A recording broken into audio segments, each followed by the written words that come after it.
Hi everyone, this is me Puza. Today I am here to talk about the most popular case regarding intention to create a legal relationship. The case is about a married couple who intend to create a legal relationship. I'm going to analyze the case by using an IRC method, which means that I'll be pointing out the issues of the case, rules for the case, application for the case, and the conclusion of the case.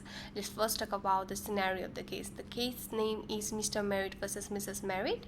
They get married in the 1940 and they purchase the house in a mortgage loan.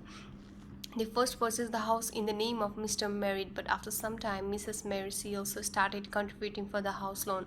So they made an agreement and transferred the ownership of the house to the joint name from the Mr. Merritt. After a long time, unfortunately, Mr. Merritt was attached with another woman, so he need to leave the Mrs. Merritt.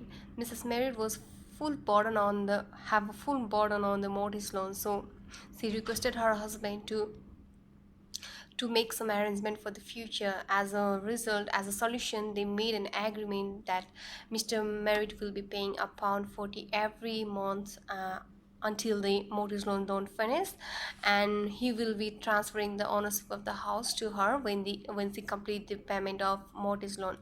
So Mrs. Merritt started paying a mortgage loan monthly basis, and after some when she repaid all the mortgage loans, she asked for the transfer of ownership. But at the last, Mr. Merritt he refused the transfer the ownership of the house.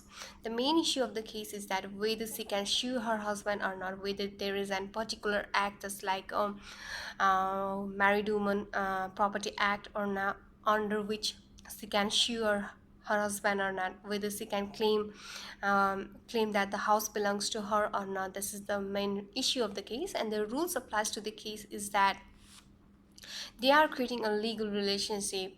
They are not living together, and they made an agreement that was a written agreement. When they made an agreement that Mr. Merritt will be paying a £40 every month, that was a written agreement. So it's a rule. It's a rule that when the agreement which goes beyond a social agreement, that will be a commercial and enforceable by the law.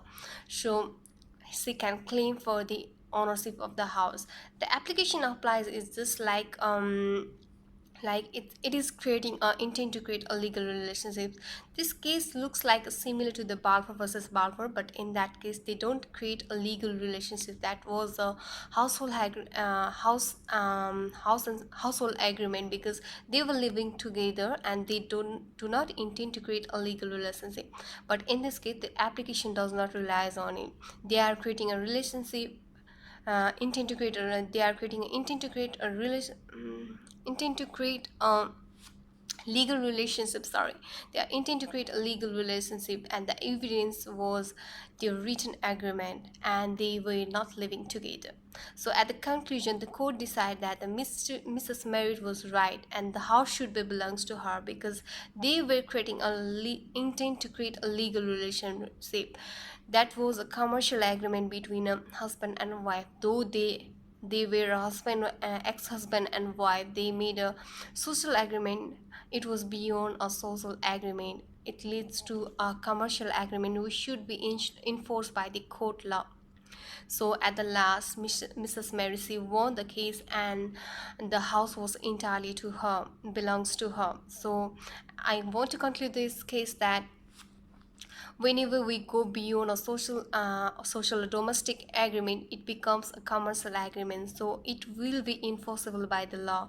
So any agreement which create a legal intention, that is an essential element of contract, and that is a valid contract which should be enforced by the law.